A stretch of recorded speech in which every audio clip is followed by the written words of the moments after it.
বাঘটার সামনে নীল আলোর মতো জ্বলে ওঠে। তারপর প্রকট হয় ওই দানব আকৃতি গোভূত। অনেককাল আগেকার কথা, সুন্দরবনের একদম শেষ প্রান্তে মধুবনীপুর নামে এক গ্রাম ছিল। সেই গ্রামের মানুষেরা জঙ্গলে কাঠ কেটে নদীতে মাছ ধরে খুব কষ্টে জীবন কাটাতো। সেই গ্রামেই থাকতো গদাই জেলে। যখনই সে মাছ ধরতে যেত তার গরুর টুকটুকিকে সঙ্গে নিয়ে যেত। এমনি একদিন মাছ ধরার সময় খুব জোরে ঝড় ওঠে। ওহ, এই অসময়ে কি জোরে ঝড় উঠলো রে বাবা। দাঁড়া টুকটুকি, আর একবার জালটা ফেলি, যা মাছ উঠবে তাই নিয়েই বাড়ি ফিরে যাবো। দাঁড়া দাঁড়া। এই বলে গদাই পাড়ে দাঁড়িয়ে তার জাল নদীতে ফেলে। বাবা, জালে কি টান পড়েছে রে? মনে হয় খুব বড় মাছ। গদাই সমস্ত জোর লাগিয়ে তার জাল টেনে জলের উপরে তোলার চেষ্টা করে, কিন্তু হঠাৎ তার জালে আরো জোরে টান পড়ে আর সে সামলাতে না পেরে জলে পড়ে যায়। তখনই একটা বাঘ ওপারের জঙ্গল থেকে জলে ঝাঁপ দেয়।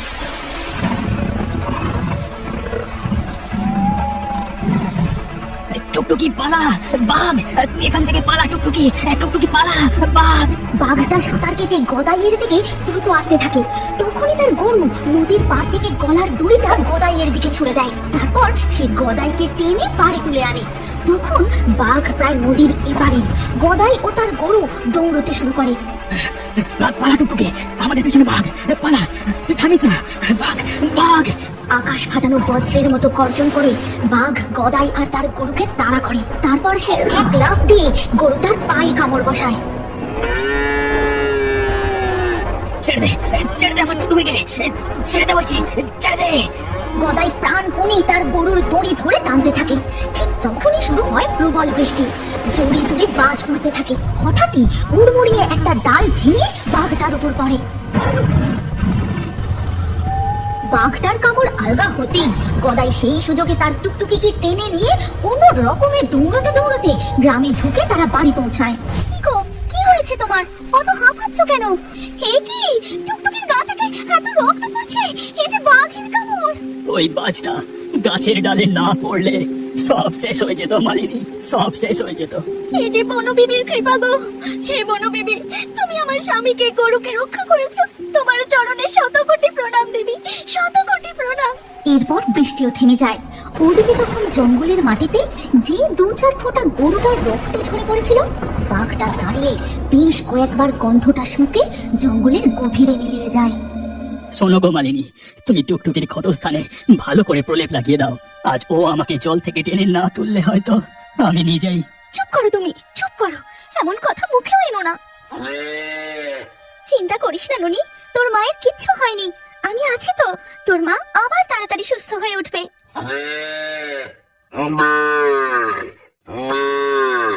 এরপর কেটে যায় বেশ কিছুদিন। টুকটুকি গরুও ধীরে ধীরে সুস্থ হয়ে উঠে হেঁটে চলে বেড়ায়, আর তার বাছুরও মন ভরে দুধ খায়। ঠিক তখনই হাঁপাতে হাঁপাতে রহিম ছুটে আসে। কি হলো রে রহিম, তুই এরকম হাঁপাচ্ছিস কেন? গদাই, আমি আর গরুটাকে বসাতে পারলাম না রে, তাকে যে আমার সামনে বাঘে টেনে নিয়ে গেল। শান্ত হও রহিম ভাই, শান্ত হও।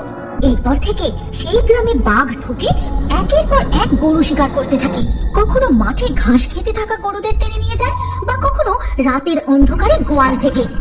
এক সন্ধ্যায় চায়ের দোকানে মন্টু চা খেতে খেতে চাওয়ালা গোপাল খুড়োকে বলে, জানো গোপাল খুড়ো, গ্রামের গরুগুলোকে ওই একটা বাঘই শিকার করছে। তার নাকি পিঠে একটা লম্বা কাটা দাগও আছে। বলিস কি রে? এই বাঘদার কথা তো আগে কখনো শুনিনি। আমি আমার ঠাকুরদার মুখে শুনেছিলাম সুন্দরবনের জঙ্গলে একটাই এক চোখকানা বাঘ ছিল, সে এখন আর নেই। হ্যাঁ গো গোপাল খুড়ো, গাঁয়ের তো সবাই তাই বলা বলি করছে। এই বাঘটার পিঠে ওই কাটা লম্বা দাগটা নাকি আগে ছিল না, কোনো দুর্যোগের কবলে পড়ে হয়তো হয়েছে। চায়ের দোকানে বসে মন্টুর কথা শুনে গদাই বুঝতে পারে যে ও আর অন্য কেউ না, সেদিনের ওই বাঘটা যার উপর ডাল ভেঙে পড়েছিল। গদাই কিছু বলে না, সে চায়ের দাম মিটিয়ে চলে যায়। এর পরের দিন সকালে মালিনী, চল টুকটুকি, কতদিন তুই বাড়ির বাইরে যাসনি, মাঠের ঘাস খাসনি, ঘরে উনুন জ্বালানোর কাঠও নেই। আমি জঙ্গল থেকে কাঠ কুড়োবো আর তুই ততক্ষণ ঘুরে ঘুরে ঘাস খাবি, চল আমার সাথে। এই বলে মালিনী তাদের টুকটুকি গরুকে নিয়ে জঙ্গলের দিকে যায়। তারপর তাকে এক জায়গায় ঘাস খেতে দিয়ে মালিনী জঙ্গলের একটু ভেতরে গিয়ে কাঠ কুড়োতে থাকে। ঠিক তখনই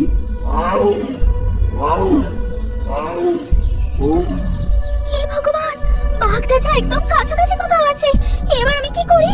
মালিনী ধীরে ধীরে হাঁটতে থাকে। ঠিক তখনই বাঘটা বন থেকে বেরিয়ে তার সামনে চলে আসে। মালিনী ভয়ে চিৎকার করে ওঠে, বাঘ, বাঘ, বাঁচাও, বাঘ! বাঘটা ধীরে ধীরে মালিনীর দিকে এগোতে থাকে। যেই না সে ঝাঁপিয়ে পড়তে যাবে, ঠিক সেই সময় টুকটুকি গরু বাঘটাকে তার শিং দিয়ে জোরে ধাক্কা মারে। টুকটুকি, তুই এখানে কেন এলি? তুই পালা টুকটুকি, তুই পালা! এই কথা বলে মালিনী অজ্ঞান হয়ে মাটিতে পড়ে যায়।